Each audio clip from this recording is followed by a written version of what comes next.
Year. My goodness. Hello, everybody. Thanks for joining us at Project Next Media. I've got Tim Peck, Corinne Straight, and we are talking all things 2025. I don't know how you feel about the upcoming new year. Are you like, because if you are, we're going to try to help in this hour. So stay with us and let's help ease some of that anxiety, a lot of unknowns. How are you guys doing? How are you, Corinne? I'm doing okay. And full disclosure, I am going to take a few bites of a protein bar. Go for it. Because it's 12:15 and I feel like I have been go since I woke up, and I'm just realizing I had a Pop-Tart at 8 o'clock this morning. That's the only thing I had was a Pop-Tart. So no, you need to keep that. You need to keep that star well fed, girl. We also gotta get a New So Year's I'm resolution feeling really- party around that. Yeah. And I'm feeling pretty good. It's nice that we're not covered in snow here. So I'm going to take that as a plus. I can get out and go for my walks because that is a critical part of my well-being. And I'm not somebody that ever makes New Year's resolutions. I never really have. So I always find this time of year really interesting because a lot of people do make like set solid New Year's resolutions. It is a good opportunity maybe to just like reflect. Like I think we can always reflect and reevaluate our goals. And if the first of the year is a good time to do that, sure. But I don't like the pressure that people put on themselves. I don't like the pressure either. I hear you on the pressure. Oh, I just want to shout out. Tomorrow is Tim Peck's birthday. It is. And I have been older than him for 2 weeks. So we'll be the same age tomorrow. I think I'm going to use that every once in a while. When you're, telling me something, I'm going to be like, hey, let's let the wise older person. Yeah, it's going to be fun. So anyway, happy early birthday. Thank you very much. Happy birthday, I haven't Tim. seen you in a few weeks. I'm Nice going to on see a you. date with my wife tomorrow. Aww. Like we need a date. It's been a holidays with all the family, you have your kid, shipping him around while we're. And it's all about going to him different for places. Christmas.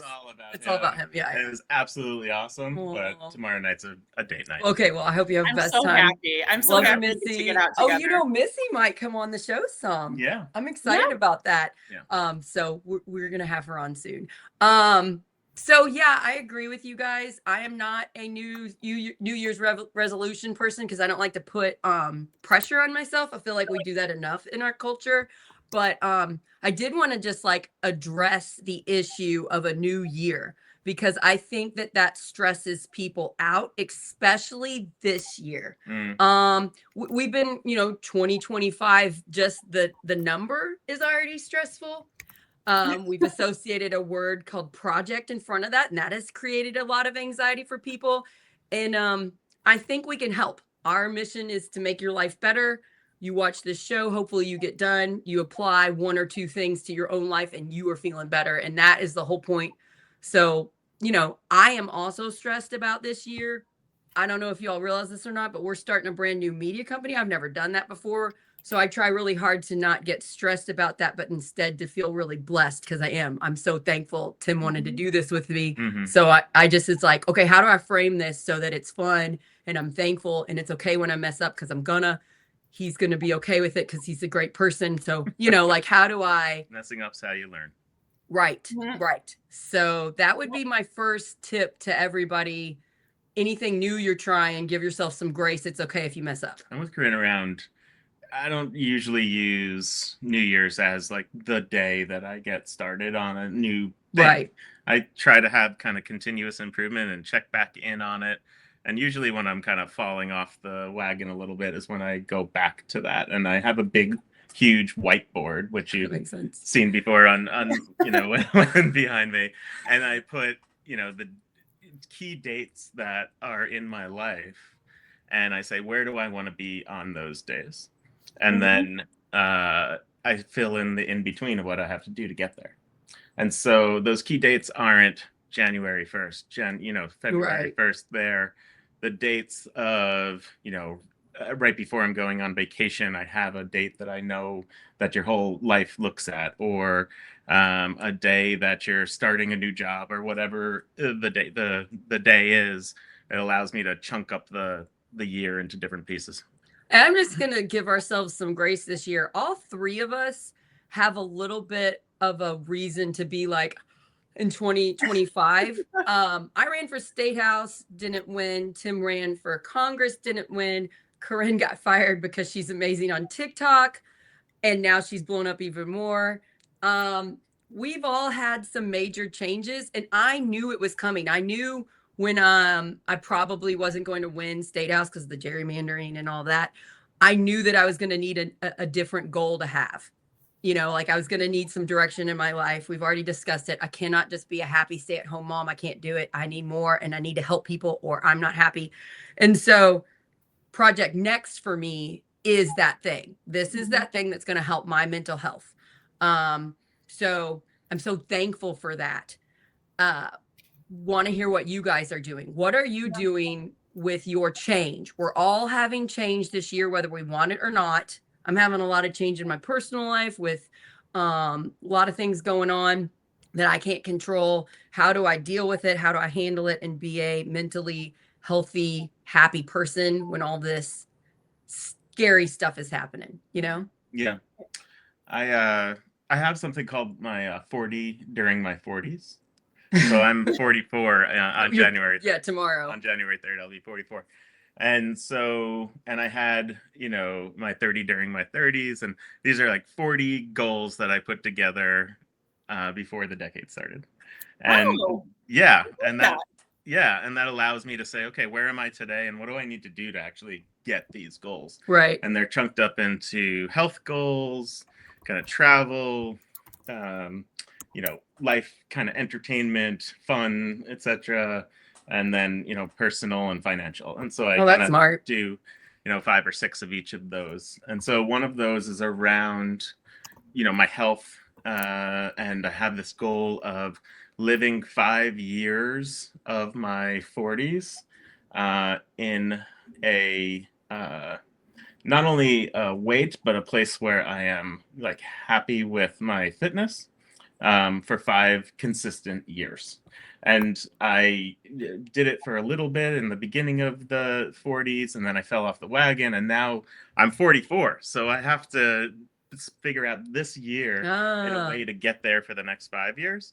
And it just, as one example, it just helps me kind of say, what do I need to do right now to make myself happy later?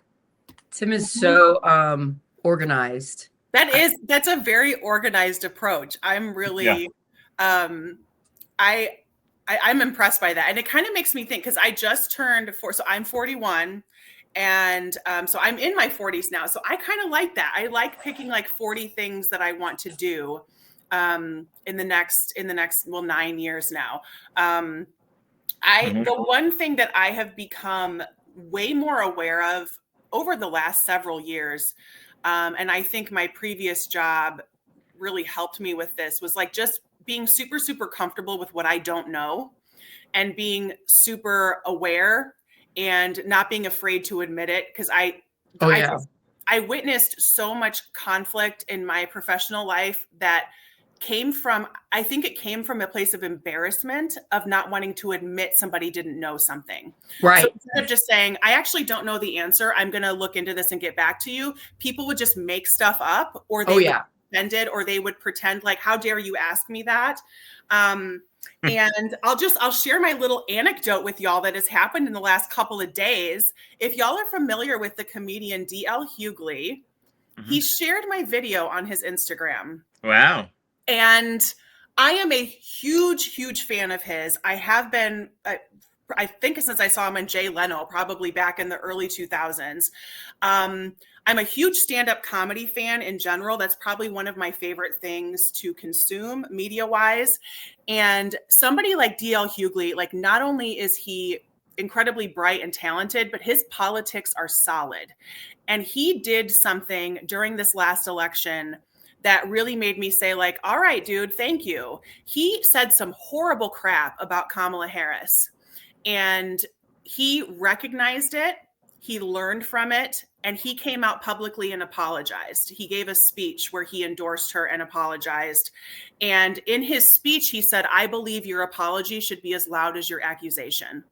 And he talked about humility and being able to be wrong. And so that is something that, not only do I like his comedy and I find him entertaining, I appreciated the moment, kind of the vulnerable moment that he gave to all of us of saying, and even on a public scale, like how many of us have to just admit to our partners that we were wrong, and how much does that suck? Being like, yeah, I was wrong. Like, admit it to one person in the privacy of your own kitchen is like, oh, it sucks. But for him to be as famous as he is and to say it so publicly, so it meant a lot that he shared that, because a lot of what I've been talking about lately in my social media is kind of the stuff that makes us uncomfortable. Recognizing privilege, recognizing socioeconomic circumstances, recognizing just the things that make us different and make some people's lives harder or some people's lives easier, and just how angry that makes some people. Mhm. And the fact that comedians, I recognize like Black comedians and Black artists, whether it's through music or comedy, for me, has been such an insight into the Black community. I have learned so much from them. I used the example of like the very first time that I had an understanding that Black people could have a lower credit score than white folks just because they're Black. Was from a comedy special. And I remember watching, I don't remember if it was HBO, but I remember watching it. Of course, it was funny. And when the camera panned out and all of the Black members of the audience were nodding, I was like, oh, this is an experience they understand that I don't understand. And recognizing that how much they got that as one demographic and how much white people were like, ooh, a little uncomfortable about that. The fact that somebody like that could share my video, and who has just had such a recent example of admitting when they were wrong, that's an energy that I am pulling with me into this new year. It is definitely something that has been building for me over the last several years.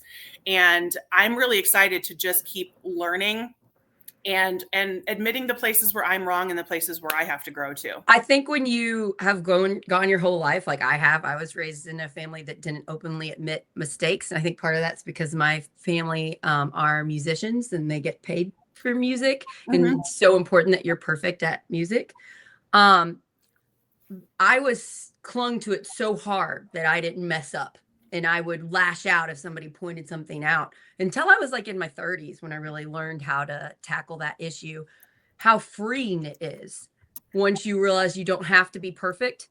And then the people that love you when you're not perfect, then you get to realize those are great people to have in your life. It's just so freeing. So I think that's excellent advice, Corinne. Everybody else listening, when you can just say, I don't know that. And hey, I'm sorry. I thought this thing from a couple years ago and I don't think that thing anymore because I know more about it now. Just like admitting, it feels so good. So it's helped me more that I can now say, oops, I messed up. I'm sorry. And I even get to the place where if it doesn't hurt people, but it's embarrassing to me where I laugh, that's fun. Like I did this one. I openly told everybody that I threw up and peed in my pants when I got home from surgery. So, because I just think it's so funny. So, I mean, like I wouldn't have done that 10 years ago. I would have told no one. So I just like encourage everybody to try it out more. And then the people that love you for the imperfect you that you are, those are your people, Yeah. And you love them. You don't expect them to be perfect, but for some reason we expect us. I think that last lesson is the hardest part of that kind of transformation, is when you realize that some people won't accept that behavior of being more vulnerable. And what do you do with those relationships? How do you navigate them after that? Do you shed them? Do you separate yourself? Do you lean in and try to make change with that person as well? That's a good question. Yeah. I've talked to my therapist about this and he gave good advice. He said, when you're confronted with a problem, you don't have to be vulnerable to that person anymore, but you do owe them an explanation. You do need to kindly and sort of like it's your job, so you're not getting emotional, explain it to the person what you need, and you have to do that in an empathetic way where you're not hurting their feelings as best you can. So if you tell them what's going on and say, I need this from you, and you put it in their court, and then if they can't handle it, then that's your cue to lessen that relationship. You don't have to be vulnerable for those types of people. So you know, I openly said I had suicidal thoughts in the spring. I openly told everybody on my Facebook. I'm telling everybody now. And that moment, I am so glad I did that. I made a bunch of new friends, and the friends that I had that stepped up and were there for me, those are my people. I'm going to get, you know, as Project Next does well, and as more people know us, we're going to get more people wanting to be associated with us. The people that were there for me at my lowest, those are my people. So like you look for the signs, who loves you at your worst. And I mean, yeah, who you let into your life, who you let see your vulnerabilities, that's, you get to decide that. Nobody else. It doesn't matter whether they're family or whatever. You have the power over whether you share your most intimate secrets and stuff with them. So just realize the ball's in your court there. And when you, and when the people love you after you puke and pee yourself, still love you, those are your people. Like, like those vows that you took of better or worse, sickness and health, we probably had no freaking idea that was going to include peeing ourselves. Maybe Tim did. He's a doctor. But yeah, for the rest of us, it's like, oh yeah, that really means like sickness and worse. I really have to mean that part of it too. Like, yeah. And how great my husband was when I've been going on this cancer journey, which for the record, now we do know my tumor was benign. Woohoo! So I think I'm all good there. How much my husband stepped up and supported me during that really scary thing. Yeah, he's my people. And I'm glad because I'm married to him, so it works out. Yeah, that's good. Imagine if you would have found out he wasn't your people during all this. Right. Which, you know, think of the pandemic. We talked about that today. Guys, bawling, crying. I'm struggling. Yeah. This would be a very different video. Oh, yeah. So I wanted to point out something that my friend Kenna said. So Kenna is my friend of mine. All of us know her. She said her goal this year is to say no and not overcommit. I've talked to her personally about this, and I'm so proud of her. This is the boundaries thing. Ken, I really need your help on Project Next. So if you'd give me a call, I got some things for you to do. Kenna got a list of like 10 to 15 items. It's not that just don't worry. Kenna did the logo that's on right now. Did. That's Kenna. So Kenna's amazing, and I've talked to her about this, and I just want to say, Kenna, I'm so proud of you. Making boundaries is something I learned how to do this year because of therapy. Like, I already did it to a lot of people. I don't overcommit. I'm busy, but with my family, it's one I've had to learn. When it's okay, when it's affecting my mental health, to say I can't handle that right now. I can't do that. And just to have a therapist tell you need to do that. It's like, yeah. So I'm proud of you, Kenna. Keep doing that. You are so important, and your mental health is so valuable. And I'm just so proud of you, and I'm so thankful you're my friend. So thank you, Kenna. Anybody else want to throw in? There's some good comments there. Oh, you got another one? No, I get, this is one. Oh, yep. That one was good about the mistakes. Okay, let's do maybe not goals, but let's move on. Let's do the first thing. Let's do the scary thing. So whenever you guys whenever we have a fear, the best thing to do is to think about the fear.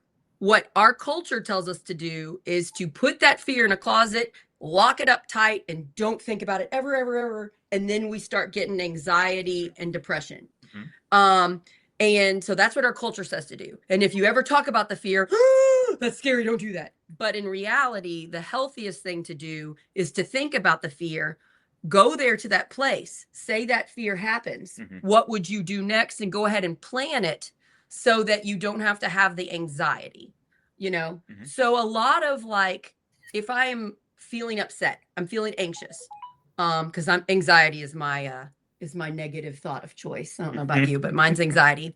I'm just like, okay, what am I anxious about? It takes me a few minutes or days to even realize what I'm anxious about. And then it's probably some fear. Let's say, for example, I'm worried Project Next isn't going to take off.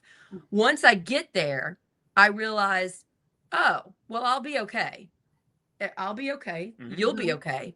And then I start thinking, but I have so much control over how well this thing does. You know, it's just two co-founders, you know, and Corinne, the first thing I did was ask if you wanted to be on it because I'm smart. And Which and is so so, like, exciting for me. you know, to just like start planning it out. Oh, instead of that fear, which I'll be okay if it happens, I'm just gonna work on it and have fun.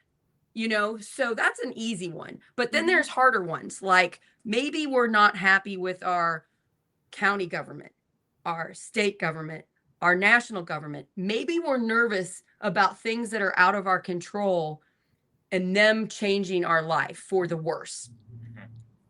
Tim's helped me with that fear that I have, that is a valid fear that I have every day. Tim's advice helps a lot because what he does is he says, well, you want to do it? Do you want me to tell you? Please. He says, let's just wait until it happens. And once it happens, we will learn how to deal with it. Mhm. So through Project Next, when you guys, if this is one of your fears, our government in local, state, or national, stick with us. I'm going to be listening to Tim. When it's about Indiana, I'm going to be listening to Corinne. You know a lot about that. You're going to research it. And I'm going to do what I can. But for the things that we don't know about, we don't know what's going to happen, I'm going to push them out because the reality isn't there. It's just anxiety and fear. And it's being pushed on us by social media, by 24-hour news. Yeah. Of those things you don't have control over, right? We don't have control. And so those things you don't have control over, perseverating, you know, that's the technical medical word, is perseverating. You're on that and you can't get off of that. Right. And that doesn't help anyone. It just arrests you and doesn't allow for action. Instead, have action. And the action that you're having this year is this. We started Project Next Media Project Next. because of this. Yes. Yep. Yes. Tim, say that word again. What's the word? Perseverating. Never heard it. Perseverating. Hold Yeah. on. Hold on. This is word of the day. Never heard it before in my life. Perseverating. I got a lot of words you've never heard. You know, when you learn as many words as you know in all of English in the first year of med school, Oh, wow. double your vocabulary. Oh, that makes sense. So Oh my Yeah. gosh. there's a lot. Did I spell it right? Yeah, I think that's right. It told me it was. I was a spelling bee champion in the 5th grade. Oh, that's cute. Are you really? I That's was. good. So it's all about word origin. I've learned. I want to, Totally guessed. I totally freaking guessed, and there was no red line. So it said I'm proud of you. Can I brag about you, Corinne, for a minute? Because I could do an entire show on how amazing Corinne is, but I just want to brag about something. We did a live TikTok. We did like an hour live TikTok. It was so fun 2 days ago. And she said something in there that gave me so much joy. So we did a couple episodes after you got fired from your job. Mm-hmm. And this is the thing I'm most concerned about because I love you dearly. I'm very worried that you don't have a job right now. And you said on an episode a few weeks ago, if you could have taken it back and kept your job, you would have. Yeah. On that TikTok live 2 days ago, you smiled and said, I'm glad I got fired. Yeah. And I, as soon as we got done, and after I went and handled the crap that was going on, remember I had to get off really fast because Asher's glasses broke and my husband was going crazy. After that was the first thing I told him. I said, guess what Corinne said? Yep. The fact that you got there, I'm so proud of you and happy for you. And part of that is because you've blown up on TikTok, which is freaking incredible. It's funny because like the moment you got fired or announced that you got fired, I was like, oh, that's a good thing. I know, that's what I thought too, except I was for the like, money. that's Except gonna- for the money. That's gonna work out for her. Yeah. Yeah. I know. And that's where like the perspective of somebody else, and I think this kind of touches on, this touches on a little bit of the perseverating of it, right?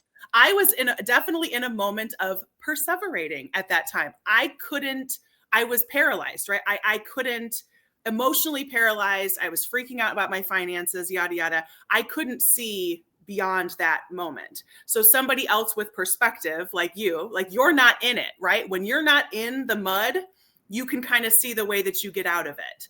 And I was in it and I didn't see a way out. But I do see it now. And hey, Kenna, do I feel more freedom? I do feel more freedom. I mean, my job was was pretty much, I mean, and like, I know, like, I think all of us can relate to this. I was pretty much on call 24/7 for 5 years. And I really didn't, we were a culture that really didn't, a lot people didn't really take vacations. If you took a vacation, you were expected to work. If you were sick, you were expected to work. It was a very, very demanding, a demanding environment, which I understand government work is, public service is, but burnout is also really, really real. And that was something that I said, hey, like, we're probably going to lose good people, you know, if we keep forcing everyone to just like work all the time. And that is something that I've taken forward with me. I made a commitment like a couple of years ago. I knew, of course, I was not going to be in this role forever. Kind of thought it would be my choice when I got to leave. Yeah, me too. But I knew I was not going to be in that role forever. I mean, in pretty much 5 years in a position like that, in like an appointed position, it's a pretty long time. And I thought I was going to get to leave on my own. I kind of wish I would have, but I knew that going forward, I'm always going to ask anybody who is trying to hire me, I'm always going to ask them when their last vacation was and when their next one is scheduled. Oh, that's good. Me, yeah, because I worked for somebody that in 5 years, and I'm thinking of like the 2 or 3 people that were higher up than me, one vacation, maybe 2. And these vacations they still worked. They were still joining meetings. I had a colleague who attempted to join a Zoom meeting from their hospital bed.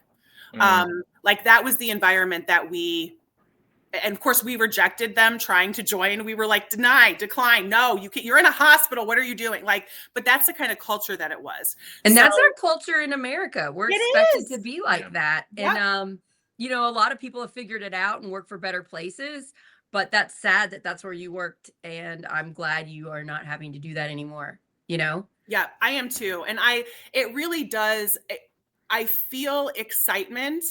I had a great meeting right before Christmas with a former colleague of mine that I worked with years ago in South Bend, and he has really transformed his life as well in kind of in an entrepreneurial nonprofit setting. And he's a great community leader. And I had a light bulb moment, and I think I told Sarah about this, but I had a light bulb moment in that meeting of like, I do communications and PR and marketing. Like that's my thing. And I'm really good at doing that for other people, but I maybe have not been necessarily good at doing that for myself. Yeah. And so if I can use, and he kind of like shined a light on that for me, that if I can use that skill set and start showcasing myself and telling other people and organizations how I could be useful to them, because I'm really good. Like during the campaign, I would have so many people like on TikTok or Instagram reach out and say, I'm like so nervous to knock on doors. I don't think I can do that, but I want to help. And I feel like I can't.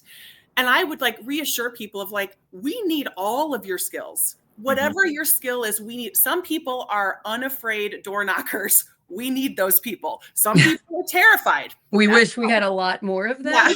As people that were on the campaign trail, it's hard to find, but we'll get there. We can help with that too. We do training sessions. Getting people more comfortable and have them door knock people we know at first. We can do stuff to help them out because it is scary. So that's the fear thing. Houses. It's the fear, right? And so for those people, I'm like, hey, if you're okay making phone calls, here's a place you can sign up to Phone Bank. If you don't even want to do phone calls, here's a way you can write postcards. Don't have any money. Go share somebody's social media page. Go share their videos. Go share their content, a candidate. You don't want to talk to strangers? How about every single person that you know and like? That would help so much. We would have had a different outcome in a lot of elections if that would happen. Yeah, that's step one. We need that. We need people to start with who they know even. And so that kind of dawned on me is like, I'm telling all of these other people how to use their talents. I just got to figure out how to do that for myself. I got to figure out how to interject myself into those spaces that I say, hey, I have this talent. I think I can help you. This is something I'm really good at. There are 99 billion things I am not good at. You don't want me to do accounting. You don't want me to do that. No finance, none. I keep getting, but I need to like go through my LinkedIn profile or something, because most of like those like marketing things that I get on LinkedIn that's like, hey, we thought you would be a really good fit for this, is like controllers jobs and financing jobs and accounting jobs. I'm like, what in my program? I made a grave That's error funny. somewhere. Yeah. Nobody should need me like handling I money. think my favorite thing about you, Corinne, and I've told you this before, my favorite thing about you is you're amazing. And you know that you're not Oh. amazing in all things, but you know you're amazing. In And like I one wish thing. I could bottle that up That confidence. and that confidence in yourself and the caring about yourself and give it for free to everybody, because people that are not kind to people, a lot of them have it. They have this confidence that they're awesome and they just hurt that person and that person and that person, and they don't care because they lack empathy. But the people that care about people, they're like, oh, I'm terrible. I messed up that one time 2 months ago and I brought it back up to me and I'm a mess, and it's like, no. We're all messing up. It's okay. All the time. Yeah. So Sounds like the motto right now, the theme is kind of fear and freedom. right. And that those two things are actually quite linked, right? They so are. If you can shed yourself of the fear, you get the freedom and you can move forward. You can find the confidence. You can make the changes that you want. And getting back to the kind of what the show is about, right? About what our goals are, what the new year looks like. If we can find a way to work together, be in the same virtual room together all the time, work off of one another, we can get rid of some fear and be able to get some more freedom. And Tim and I have talked for hours and hours on the phone trying to come up with what we stand for at Project Next Media. And one of my favorite things that we do are these live shows. We're trying to show you don't have to be perfect. You don't have to say everything perfectly. You don't have to look perfect to work together and enjoy things, because we know when you're watching social media, everything's edited. When you're watching movies and TVs, everybody's good looking, all that stuff. We want to just like shine a light and say, you don't have to be that way. You can just look, this is us. We're doing our best. We're trying to make life better for anybody that watches, because we care about the country and community. And here's how we're going to do it. And look, we messed up some. And look, we are eating at a restaurant and sauce fell down our shirt or whatever. We're going to laugh about it. And we're not going to be like, you stupid person can't eat food, and just like model that. And that's so freeing for everybody working on this network. You don't have to be perfect. You do your best. You learn and grow. You say sorry when you mess up, and to show everybody you're okay. The cancel culture that's pushed on us isn't really true. If you're a decent person, like the comedian you were talking about, and you say sorry, it's going to be okay. And the people that don't accept your apology are people you don't need in your life. I think that, for me, on a national politics level, I think the fear that so many politicians have right now of not being perfect is what makes us hate them. Right. I'm using that word as you're so right as truth, right? And so like Congress's approval rating is in the teens, right? Are they doing a good job or not? Do you like them or not? And how many times do they say sorry? Right. It doesn't happen. How many do they say, I should have said no on that bill. And I so didn't know enough about it. I'm sorry. How many times do they say that? People have struggled to work together, right? And so we always have this government shutdown looming over, so right? stressful. Over and over and over, and stress. And just because people can't say, I might be a little wrong here, or I can be flexible here, I can be flexible here. And then there's just like a few people in the middle. So an article about Abigail Spanberger, who's leaving Congress right now, going to run for governor in Virginia. She was part of the Problem Solvers Caucus, right? There is a small caucus of people who like to work together, talk about what's wrong with their own parties, talk about what might be right with the other parties. I also think this is why people voted for Trump, actually, is that he goes and moves forward on something, and we think of him as someone who is very proud of himself and says he's never wrong, but at the same time he changes what he is saying all the time. The way he kind of changes what you want to hear. Unapologetic about moving forward and saying, I was this and now I'm this. Right. He doesn't say it out loud, but he just does it. Models it. Yeah. And so I'm gonna say that's something that is attractive to people. Right. Yeah, I get that. How do we learn from that? It's so refreshing because Tim runs as a Democrat, and so do I, but he is just himself, and that's me too. We're just Mhm. ourselves, and that's you're yourself, and it's amazing, Corinne. And that's why we run as Democrats, right? Because they We're let us allowed. they let us be ourselves. Yeah, The yeah, yeah. Republicans will, especially our local parties, won't allow us. I to mean, be I couldn't ourselves. even get on the ballot here. There's no way they let me No. on the ballot as No, a Republican. and that's like, I mean, and of course, I think all three of us could find things we like about the Republican Party, things we don't like about the Democratic Party. It's just because we are forced to be in this binary, right? We only have a two-party system. So you have to gravitate towards the one that is closer to your values. And yet just be honest that, like, yeah, they're making mistakes too. I mean, Sarah and I got into that of talking about our senator here in Indiana, Greg Taylor, who is a Democrat, who has done a lot of really good work for the party in Indiana and for us as his constituents. And yet he's a predator, and and so we can say, yeah, you've done some great work, but you still suck, and you can't. You gotta, you need to go. Get move us. Yeah, and that's We're still and encouraging that to go. That needs to go. Yes. We cannot be allowing somebody that's harming people to be in positions of power. Yeah, and I think that it's so important that we encourage those that have the power to do the right thing in those examples. And like we talked about the last show, this is new. Usually we don't have policies put in place to how to deal with that type of behavior when it's some type of sexual assault, since it's not caught on camera. It's a harder truth to prove, So I'm proud of Indiana Democrats for starting to go the right way. They can do more, but it's a start. And I was talking with Corinne, Tim, about this. We're starting our own company. We're going to be employing people. We're going to need to put a system in place to make sure we protect all of our employees. Of course. Yeah. And like, as we grow, we'll need to do that. And see, you probably already knew that because you've done companies before. I have not. It's like really, it like popped into my head when we were doing the show. I'm like, oh, I got to make sure nobody gets hurt working for us. And it's a new responsibility I haven't had before. And I will take that very seriously, And I also will realize people aren't perfect. So it's okay if you mess up. It's just when it's continued and it's harmful and it's abuse, you got to handle it. You can't you can't be afraid of the issue, not look at it and hope it goes away. The Greg Taylor issue is not going away. It's just growing because more people are coming forward. So it's like, oh, they need to handle this. The sooner, the better. And just like what Tim said, right? Fear and freedom are the fear from those in power of losing power if they acknowledge some of the bad behavior that's going on or some of the bad actors.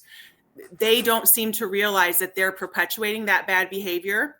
And if we all just kind of released ourselves of that fear and acknowledge that we can get rid of those that are not serving everyone's best interest, that gives all of us freedom then to hold each other accountable. Because that's what we keep seeing is this system reinforcing itself. And it's both parties.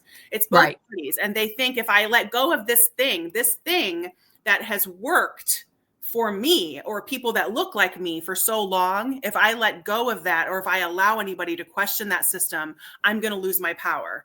And that fear is keeping us all trapped, really. Right. And to see it happening, of course, and we know that it's been happening. And a state like Indiana is like, hey, we got to reconcile with this. We got to start working on this. Think if the politicians started doing this, like today, they started saying, I'm sorry, I voted this way. I know differently now. And I would like to start working together with people I don't agree with. And they just started doing the healthy things that you have to do to be a good person. How quickly the negative opinion of politicians would change. But more people would want to run for office if it wasn't such a terrible experience. It's hard to run for office. It is very hard. It's also a privilege. You're right. It's incredible what people will open up to you about and the stories that you get to hear and how deep you get into people's personal lives and how quickly that depth happens when you're speaking to someone. So let me say it's absolute privilege. But with that comes responsibility. And then on top of that, you have people just hating you because you showed up. And they don't even know anything hating you because you have the D by your name. They just hate you. No matter what, they're going to hate you. No matter what you say, you have a D next to your name. You're a monster. Yep. And I mean, I think there are good politicians out there. I think there are politicians that do apologize and try. Like, I have a lot that I look up to, not as perfect people. I don't look up to them as like, I'm gonna do that, whatever they say. But there's a lot of good ones out there. But the culture is so negative in admitting fault that it really hurts all of us. And Mhm. so if we all work on it, and we can encourage our leaders to be better, we can vote for better ones too, you know. I'm going to go national politics again and talk about Harris just for a moment around this concept. And one of the things that I think was her downfall was not being able to admit the faults of the administration that Yes, happened I agree. the 3.5 years prior to her running for president, right? And that was very unattractive to Democrats and definitely 'Cause unattractive We were to like, yay, Republicans. this new person, but this new person was so tied to the very, very old person And couldn't and couldn't separate. I agree didn't with have the you. courage, didn't have the ability to get over the fear to say, here's how I'm going to have freedom to be myself and get Yeah. people on board with that message, right? And I Hard to don't get- necessarily like think it was Harris's disingenuous. fault. Think Seemed how many disingenuous. people are telling her what to do. She's Yeah. still- yeah. Yeah, I mean, I'm just Yep. like, And how Yes. much I think about that too, Tim, of like, because there was so much baggage there. I mean, the amount of baggage that came from a 3.5 year presidency is pretty astounding.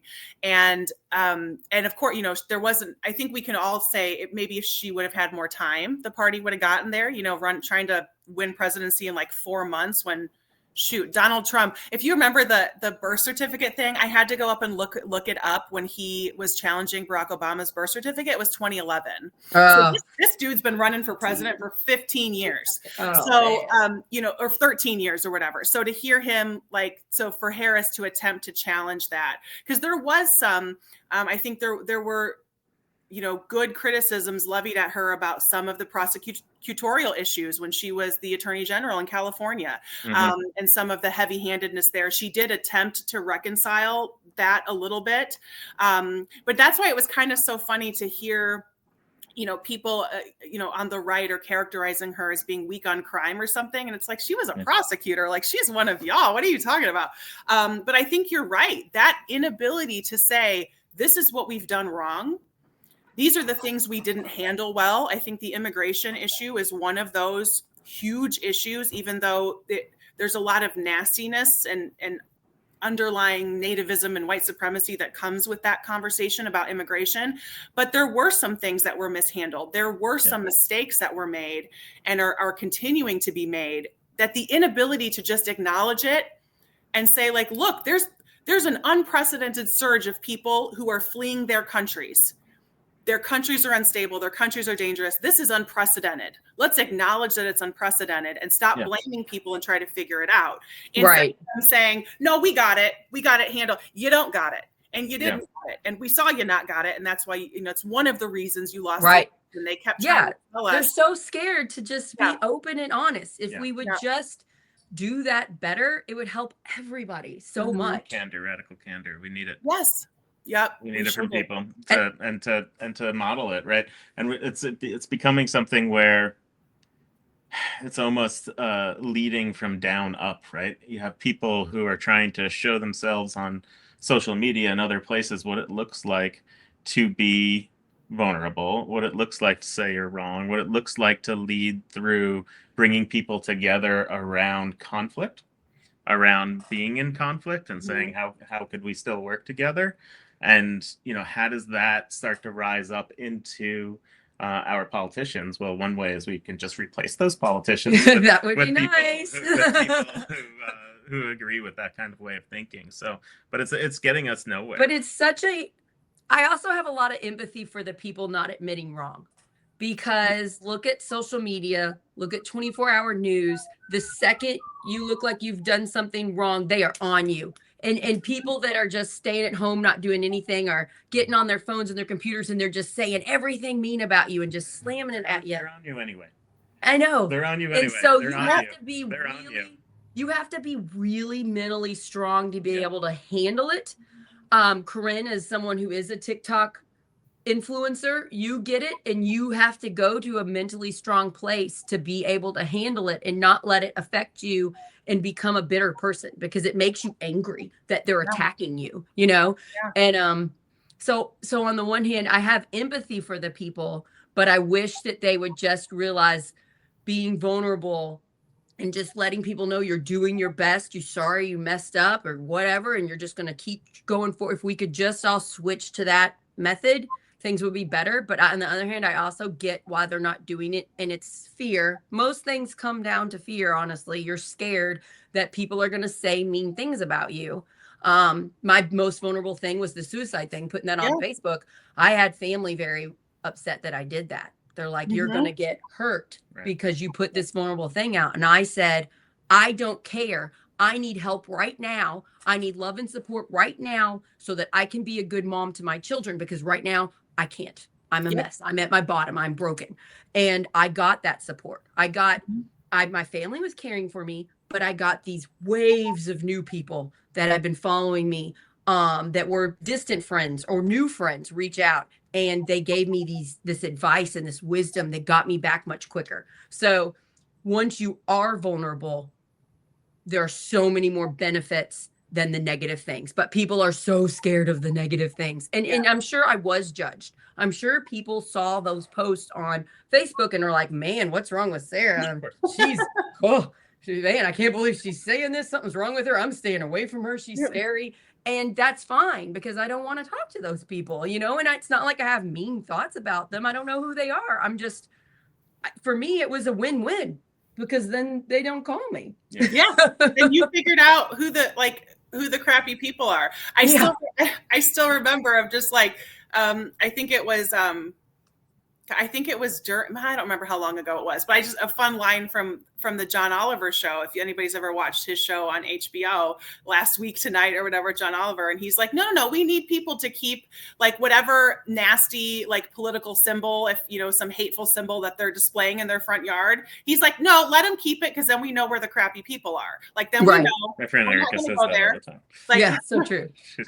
Like my friend Erica says, it's better to know. She's a Black woman. She likes to talk about. She's like, I just love finding where the Confederate flags are, so I know where to stay away from. Yeah. So I mean, it is not going to go there. You don't know whether a person likes you or not, and it's like, here, I don't like you, and it is. You're so true. Thanks for letting me know where you stand. Yep. I think that's one reason people get a lot of tattoos or face piercings, or they wear things that show what they believe in. I feel like those are shields. It's armor. Yeah. It's armor, because if you're wearing your pride gear and somebody thinks that's a abomination to God or whatever, and they see that, they're not going to talk to you. So I get why people do that, because it is a literal armor shield, protect the vulnerable person. Yeah. And then also, if you see someone wearing a pride shirt, you can be like, I love your shirt. And then somebody knows you care about them, you know? So this brings up an interesting thing we talked about. There's this Black American flag. Have you seen this Black American flag? I've seen it on trucks and stuff. Yeah. So, Black American flag, all black on black. The white stars are black. The blue is black. The red and white stripes are black. Is it just black and gray? It's black and black. It's black on black. It's just all black. It looks black until you get up close to it, and you can see that it's actually an American flag. And people are putting it in front of their homes, etc. And it means take no prisoners. Like a pirate's flag would say, take no prisoners, right? It's the opposite of a white flag. And it's armor. It's armor for people. If you try to have an empathetic way of thinking about it, which is hard, right? To say and look at that. And it looks scary. It looks ominous. It looks like something you're like, I don't want to go anywhere near that person. Well, I think that's the point. They don't want you to come to them, because it's armor. It's a shield from there. They're scared of people that think differently. And it's a way to protect them. And the world is scary. So I'm not going to I'm going to try not to judge them for that. I get it. Life is scary. Okay. I want to switch to each of us saying for a minute or two, our goals for 2025, because the three of us are going to be hopefully working a lot together. I can start with me so you guys can think of yours, but So I want Project Next Media to do really well and grow. And I want to help as many people as possible. I want to meet a bunch of new people through the show and interview them and find out new things. And I want to grow from their experiences.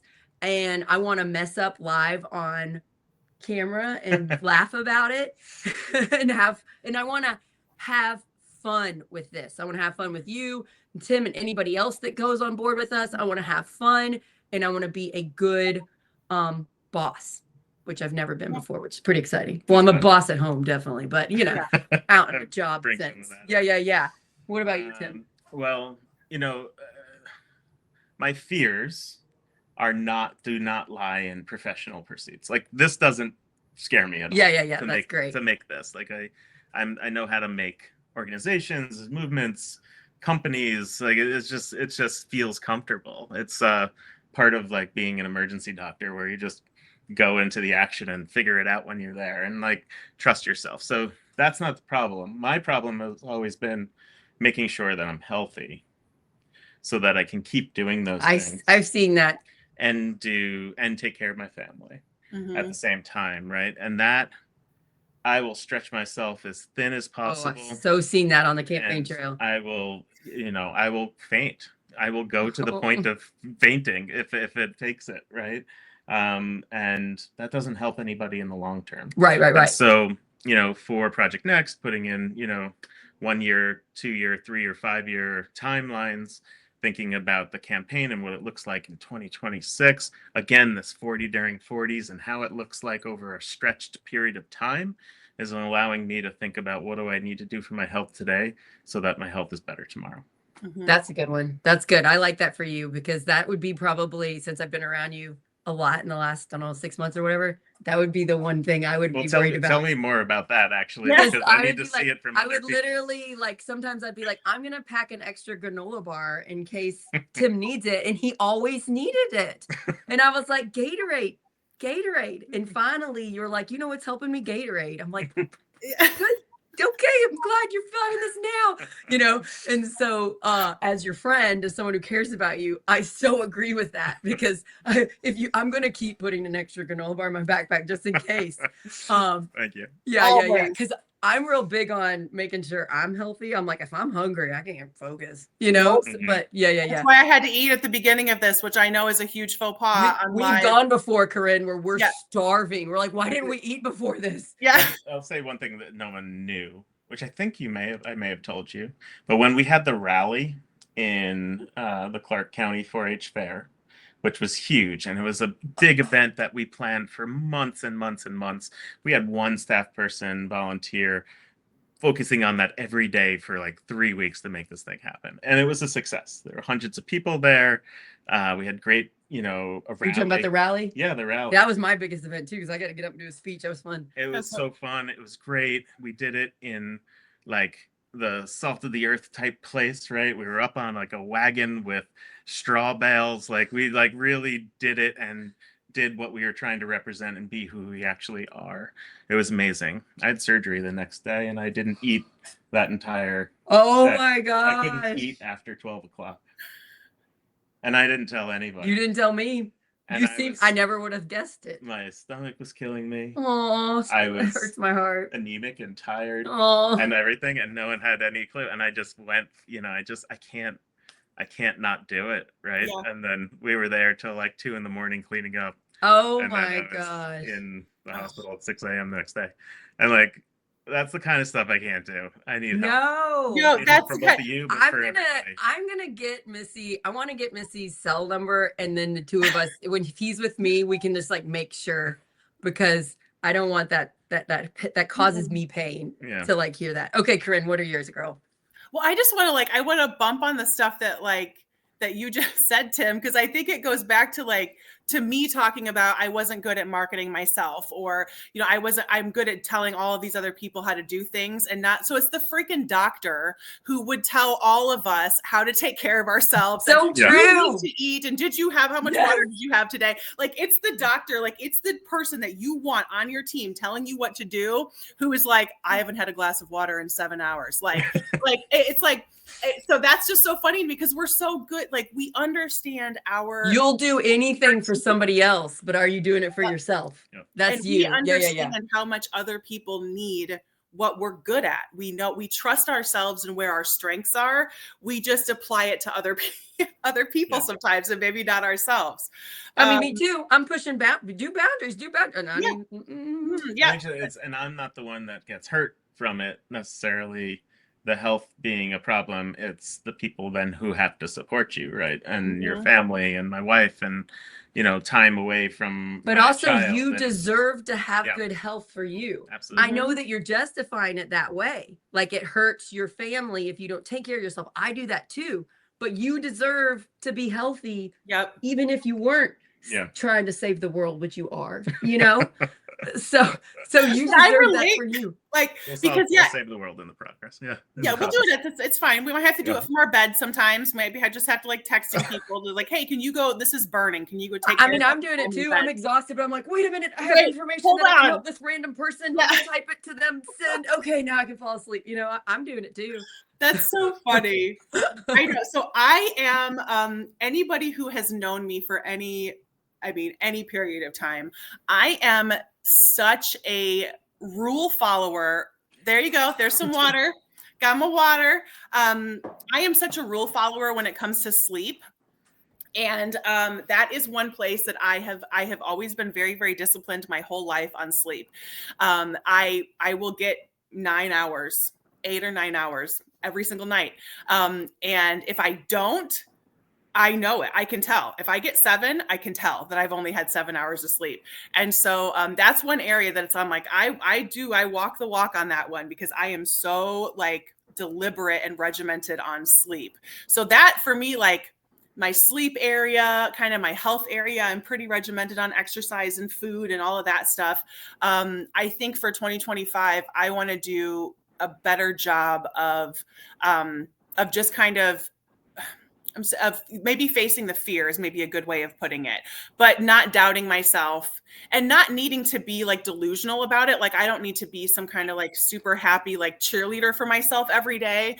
But this is something that I've told Sarah this a million times. I heard this on a podcast years ago where they said her grandmother told her one time, "Oh, honey, you can do it. Stupider people than you have been doing it for Oh years." yeah, that's such good advice you gave me. So 'Cause I'm like, I think can't about believe I'm doing this media company. I can't believe Tim trusts me. And then she tells me that. I'm like, okay, I got this. I No. can do it. I can do it. People, I can wait, do it. think of the dumbest people that you know.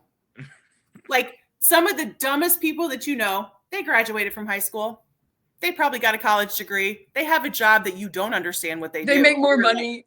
It's like I think I'm like, wow, you really went against the grain on that one.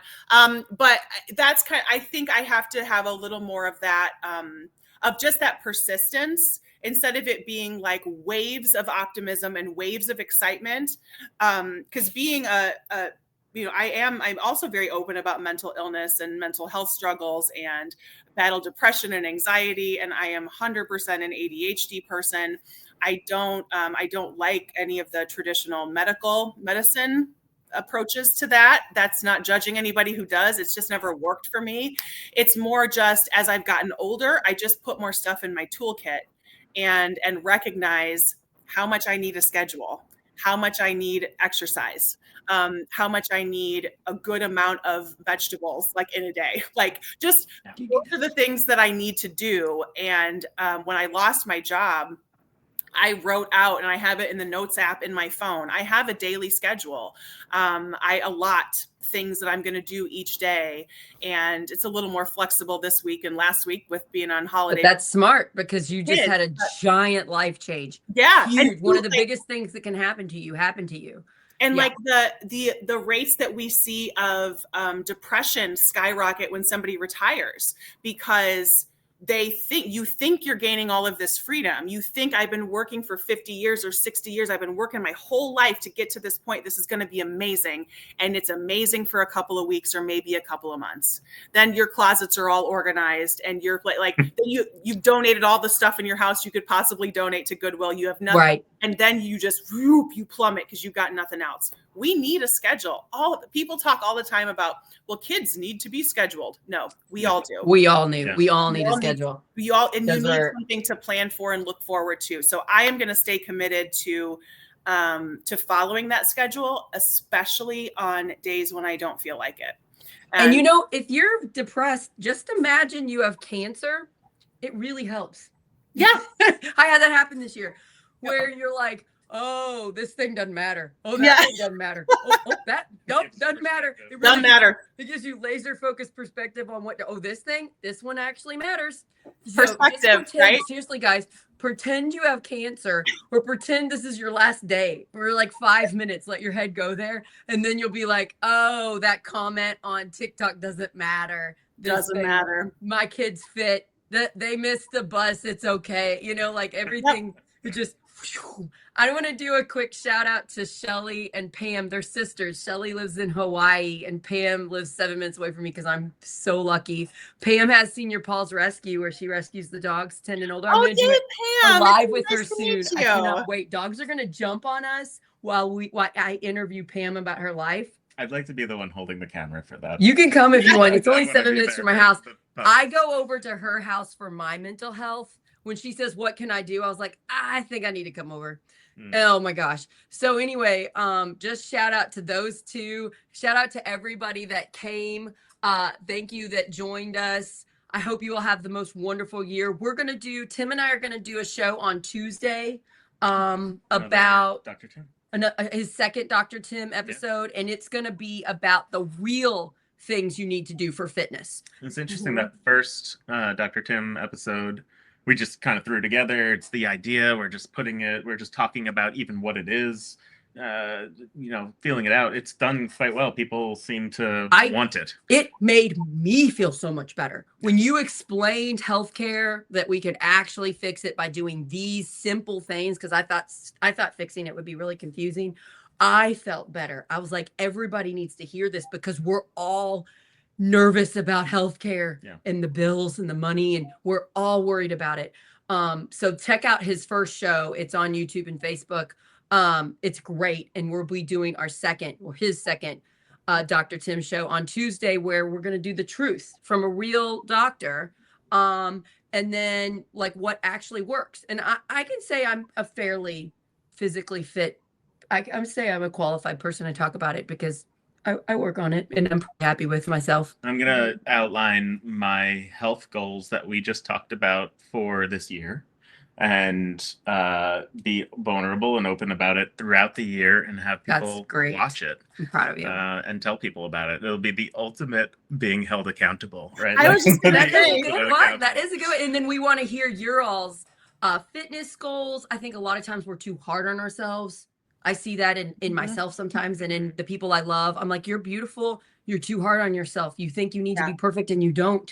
Or you need to have these social, cultural standards that you don't need to have. People will love you for who you are, so it's all, but at the same time, you do need to be physically healthy. That is also important. So how do you balance the perfection with the reality? My wife's a marathon runner. And so awesome. Yeah. She's a badass. Very into fitness, also loves sugar too much. So isn't someone who is like very preachy about it, etc., about her fitness and what everybody else. It's a struggle, should do. Sugar. And my point of saying that is like, she's a real person who goes through real things. She's not like a personality that's on TV showing her, what it looks like and not actually showing real life.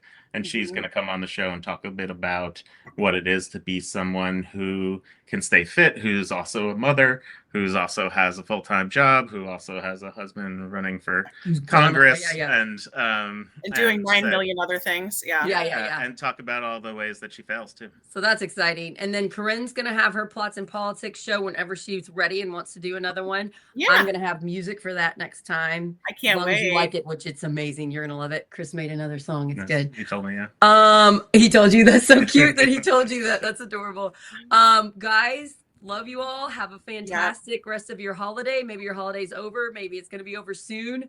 Good luck. Tell us in the comments your goals, your struggles, and we will get back to you. And yeah, thank you guys. Happy New Year.